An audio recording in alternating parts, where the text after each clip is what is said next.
Peran sosial media sangat penting dalam gaya hidup generasi muda saat ini. Anak muda masa kini sangat terikat dengan sosial media dalam kehidupan sehari-hari mereka, yang berdampak pada cara mereka mendapatkan informasi, berinteraksi, berkomunikasi, dan membentuk identitas diri. Dalam konteks kini, muncul fenomena yang dikenal sebagai fear of missing out atau FOMO, di mana individu termasuk anak muda merasa takut atau cemas jika mereka melewatkan pengalaman atau informasi penting yang terjadi di sekitar mereka.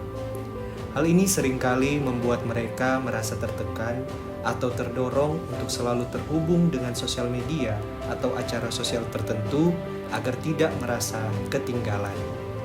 FOMO juga memiliki dampak pada pemenuhan kebutuhan sehari-hari.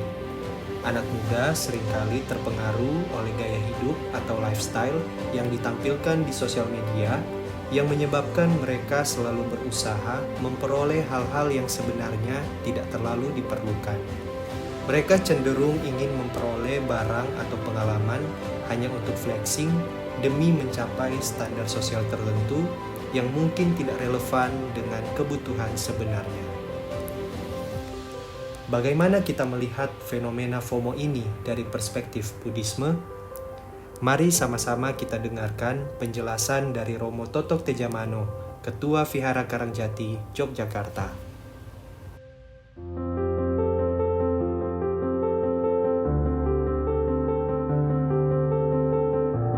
Bagaimana Romo memahami diri sendiri itu, mengenal pribadi diri sendiri itu seperti apa? Ya, memang kadang-kadang lebih sulit mengenali diri sendiri daripada mengenali orang lain ya. Padahal diri sendiri ini lebih dekat dalam keseharian kita, tapi kita akan jarang memperhatikan apa sih sebenarnya siapa diri saya ini. Nah, memahami diri sendiri itu nggak mudah ya, karena diri sendiri itu nggak fix sebenarnya. Kita itu nggak selalu begitu, terus berubah. Kita kecil, kita remaja, kemudian kita dewasa, nanti kemudian mungkin kita tua, sampai nanti mungkin mati, itu kita sebenarnya terus berubah. Tidak ada entitas yang fix sejak dulu tuh begini terus, itu tidak ada. Kita terus berubah. Nah, perubahan-perubahan itu sebenarnya dibentuk oleh apa? Ya oleh pertama ya keniatan dari dalam diri kita sendiri, atau misalnya pandangan-pandangan dari dalam diri kita sendiri. Nah, pandangan-pandangan dari dalam itu kita dapat dari mana? Ya dari apa yang kita baca, apa yang kita dengar, apa yang kita diskusikan, itu juga mempengaruhi cara pandang kita. Kemudian juga dari lingkungan sekitar atau lingkungan yang mempengaruhi itu ya, namanya lokadipateya. Jadi ada faktor luar yang mempengaruhi kita. Misalnya ada orang yang berpengaruh sekali, yang memberikan kita gambar-gambaran, masukan-masukan, itu juga sangat berpengaruh. Nah, tapi ada juga kalau dalam agama Buddha ini yang disebut sebagai Dhammadipatteya. Dhammadipatteya itu artinya apa yang diajarkan oleh Sang Buddha, Dharma ya, namanya Dharma. Dharma itu yang menjadi pengaruh juga dalam kehidupan kita. Kalau kita, atau cara gampangnya ya keyakinan kita lah. Keyakinan kita yang kita dapatkan dari sesuatu yang kita yakini sebagai jalan hidup itu mempengaruhi kita. Jadi ada tiga ini setidaknya ya, motivasi dari dalam diri kita, kemudian faktor lingkungan luar, dan juga tadi dari keyakinan yang kalau sebagai orang Buddha ya tentu Dhamma itu. Nah, dari sini nanti muncul yang ini terus menerus. Jadi kita tidak ada rasa cukup itu. Nah, lalu bagaimana kita bisa mengukur ya seberapa cukup diri kita atau seberapa butuh itu? Ya, kalau kita biasanya pertama ya dari pemenuhan kebutuhan hidup dasar kita ya. Misalnya makan. Apakah kalau kita makan kurang ini kita mati atau tidak? Nah, kalau kita sebenarnya sudah segini aja sudah hidup kok. Nah, itu berarti sebenarnya standar kecukupannya sudah. Kalau misalnya kita sebagai mahasiswa misalnya punya laptop, sebenarnya laptop yang begini sudah cukup atau belum? Ya sebenarnya sudah cukup. Tapi kan nanti muncul lagi, wah ini harusnya laptopnya yang sekian. Nah, kalau misalnya tidak laptop ini gimana? Nah, kalau tidak laptop ini sebenarnya nggak apa-apa. Nah, itu sebenarnya untuk mencukupi kebutuhan dasar kita.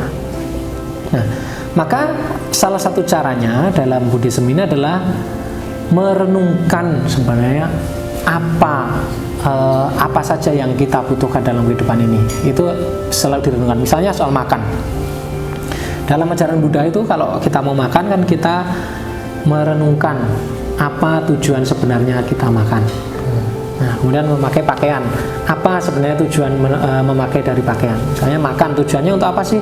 Untuk menjaga kelangsungan tubuh supaya tidak rusak dan bisa digunakan untuk aktivitas yang bermanfaat. Nah, itu tujuan dasarnya, bukan untuk gaya-gayaan, bukan untuk cari pujian, bukan untuk sekadar hura-hura, tapi makanan itu kita butuhkan untuk menjaga tubuh kita. Lalu pakaian yang untuk apa? Pakaian yang untuk melindungi dari panas dan dingin. Kemudian untuk membuat diri ini pantas dan hal-hal yang sebenarnya tidak pantas diperlihatkan ya tidak kelihatan, seperti itu. Itu cara-caranya ya supaya kita kalau misalnya punyanya ini ya sudah, toh ini sudah memenuhi standar kebutuhan minimal kita kok. Nah, seperti itu. Oke, mungkin tadi juga sudah disinggung oleh Romo ya, soal bahwa ada jasmani dan rohani gitu. Kira-kira lebih lanjut, bagaimana bagaimana Romo menyelaraskan antara kehidupan spiritual itu dan juga kebutuhan gitu kehidupan sehari-hari. Ya, kalau saya berangkatnya tetap dari tadi kita itu tujuannya adalah untuk menyelesaikan penderitaan. Nah, jadi bagaimana dengan kebutuhan-kebutuhan yang ada tadi, misalnya kebutuhan jasmani ataupun kebutuhan rohani, itu tidak sampai menimbulkan penderitaan. Nah, misalnya ya kita makan kan, makan itu tujuannya kan adalah untuk bebas dari rasa lapar. Ya, tujuannya supaya kita nggak sakit karena lapar. Nah, kemudian kalau nanti kita berlebihan, kan itu juga bisa menimbulkan rasa sakit, ya, itu penderitaan juga. Jadi kita punya tengah-tengah, ya, jalan tengah, atau kalau orang Jawa namanya sakmadya. Jadi kalau makan ya makan secukupnya, tidak berlebihan, juga tidak kekurangan. Nah, dengan seperti itu membuat batin kita itu menjadi tidak terprovokasi untuk selalu memuaskan keinginan-keinginan. Nah, jadi kalau dalam agama Buddha, spiritualitas kita itu terganggu atau rohani kita itu terganggu karena biasanya muncul 3 racun, ya. Pertama itu adalah keserakahan. Kemudian yang kedua kebencian. Yang paling halus adalah ego. Nah, 3 ini muncul itu membuat rohani kita menjadi terganggu. Ya, kebutuhan batiniah kita terganggu. Kalau terlalu serakah, Anda nggak damai. Kalau Anda benci, Anda nggak damai. Kalau Anda ego, Anda nggak damai. Nggak ada kemajuan spiritual. Jadi kita menjadi tersiksa oleh diri kita sendiri. Nah, apa yang kita makan ya jangan terlalu memuaskan keserakahan. Kemudian apa yang kita gunakan itu bukan untuk menambah ego kita, tapi ini sebenarnya hanya untuk mendukung kehidupan kita supaya kehidupan kita itu berjalan ya sesuai dengan tujuannya itu tadi, yaitu bebas dari penderitaan itu. Sehingga ini nanti bisa selaras antara jasmani dan juga rohani. Jadi bagaimana pendapat Romo mengenai ajaran Buddha dalam menjelaskan konsep diri manusia? Kalau manusia itu kan terdiri ya dari kalau orang Buddha mengatakan ada 5 kelompok agregat atau 5 kelompok kehidupan, 5 pembentuk. Ya, ada jasmani, ada rohani tadi. Jasmani ini kalau kita bedah ya, fisik kita ini sebenarnya terdiri dari 4 unsur utama, yaitu unsur air, ya, zat cair, ya, ada darah, ada ingus, ada ini. Kemudian zat padat, ya ini yang daging, tulang, pokoknya yang padat-padat, yang lunak-lunak, nah, itu juga. Kemudian saat api, ya, panas, ya, tubuh kita itu ada panasnya, ada dinginnya. Kemudian ada angin, ya, ada unsur gerak, ada angin, udara. Nah, itu secara jasmaniah. Nah, salah satu dari 4 itu hilang atau tidak normal itu ya sudah tidak seimbang, itu fisik kita juga terganggu, kehidupan kita terganggu. Misalnya kamu terlalu panas, demam kan akhirnya, atau kamu dehidrasi, atau kamu kurang pernafasan ya, kurang sesak nafas misalnya, atau kita badannya ketabrak, unsur padatnya terganggu. Nah, itu juga terganggu. Nah, itu dari unsur jasmani. Nah, unsur rohani, unsur batin itu ada 4 ya. Ada perasaan ya. Ada dalam diri kita itu ada perasaan. Perasaan itu ada 3. Nah, ada perasaan senang, ada perasaan tidak senang, ada perasaan netral. Nah, kemudian ada pencerapan itu mengetahui. Misalnya, oh ini. Nah, jadi pencerapan. Ya. Kemudian ada kesadaran untuk mengetahui, oh iya, seperti ini. Kemudian ada bentuk-bentuk mental, atau kalau kita mengatakan ya seperti pemikiran, rencana-rencana. Ya, jadi di sana ada memori, ada rencana, ya ada pengetahuannya di sana. Ya, itu bahasanya agak, kalau dalam Buddhism ya nanti bahasanya sulit, ada namanya sanya, kemudian winyana, ada wedana, ya itu bahasa teknis dalam Buddhism. Tapi sebenarnya dari situ apa? Bahwa manusia itu sebenarnya terdiri dari berbagai macam faktor pembentuk. Dia tidak bisa berdiri sendiri. Manusia ini tidak ada intinya yang satu yang bisa berdiri sendiri. Dia itu saling kait-mengkait. Coba kalau saya tanya misalnya, yang disebut Mas Roger itu yang mana? Nah, begitu saya tunjuk ini kan kakinya, kaki Mas Roger. Kalau kaki ini terlepas, kita tidak bisa mengatakan ini Roger. Ini hanyalah kaki Roger. Tangan, sama nih, tangan tidak bisa kita Roger. Kepala, bahkan kalau yang namanya kepala itu mana? Rambutnya, atau dahinya, atau matanya, atau hidungnya, atau apanya. Jadi itu sebenarnya faktor-faktor pembentuk. Jadi diri kita itu sebenarnya adalah perpaduan dari berbagai macam faktor. Ya, itu. Sempat juga sudah disebutkan oleh teman saya gitu kan, ada banyak fenomena yang muncul ya, salah satunya FOMO gitu, fear of missing out gitu, takut ketinggalan. Nah, kalau Romo melihat fenomena tersebut gitu, seperti apa dalam kaitannya dengan konsep diri yang sudah Romo jelaskan tadi? Ya, itu kan kembali lagi bahwa apa yang kita lakukan itu biasanya untuk memenuhi diri kita yang kita anggap bahwa itu fix, itu ego kita itu yang kita anggap fix. Tapi itu sebenarnya terus berubah, dan karena kita pingin selalu terus menerus menuruti ya cara pandang kita bahwa ada ego yang kekal atau ada diri yang kekal tadi. Nah, lalu kan kadang-kadang ya tidak mungkin semua hal itu bisa terturuti, ya enggak?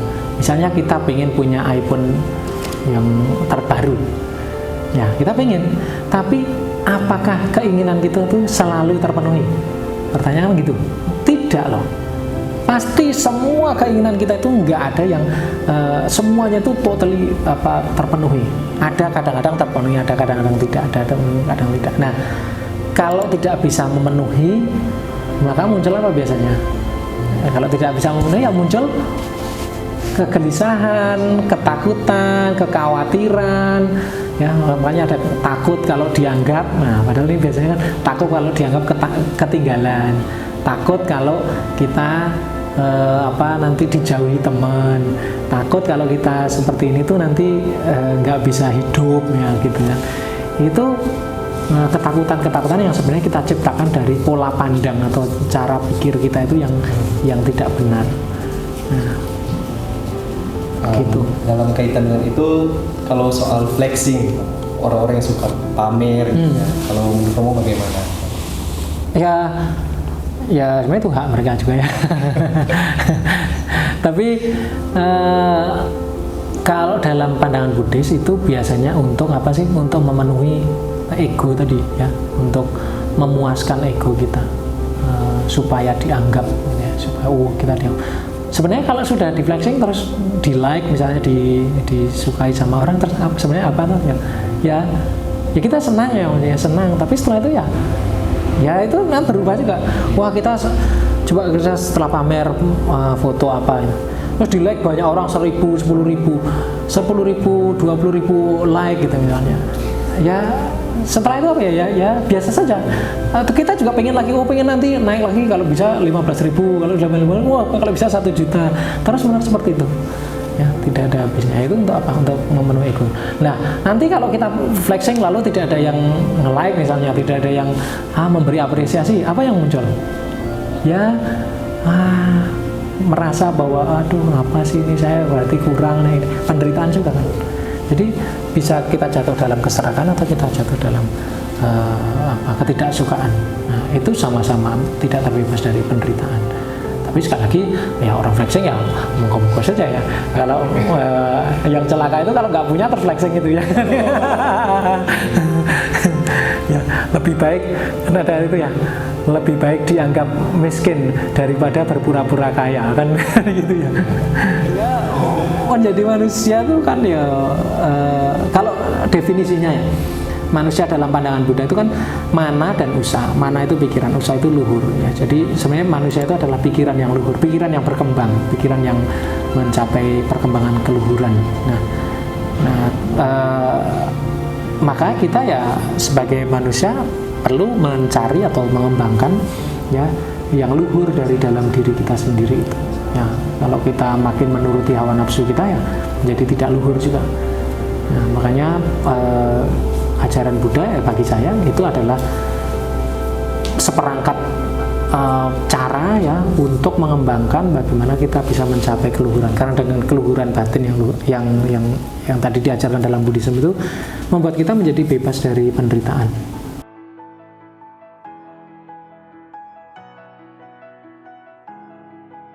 Penderitaan merupakan realitas yang tak terhindarkan dalam kehidupan. Tujuan hidup manusia sejatinya adalah menghindari diri dari penderitaan. Ada beberapa hal yang membuat manusia menderita, yaitu keserakahan, kebencian, dan ego. Dalam menghindari diri dari penderitaan, manusia haruslah membangun kesadaran yang cermat terhadap pikiran, perasaan, dan tindakan. Kemudian, mengembangkan konsentrasi dan meditasi untuk menenangkan pikiran dan perasaan. Buddha mengajarkan bahwa setiap tindakan atau karma memiliki konsekuensi yang membentuk kehidupan manusia. Oleh sebab itu, Buddha mengajarkan kepada kita semua untuk melakukan tindakan yang baik, etis, dan bermanfaat bagi orang lain, supaya bisa mengurangi penderitaan kita sendiri dan orang lain di sekitar kita. Demikian paparan video dokumenter dari kami. Semoga video ini bermanfaat untuk kita semua. Kurang lebihnya mohon maaf apabila ada salah kata yang kurang berkenan. Salam Gajah Mada Muda.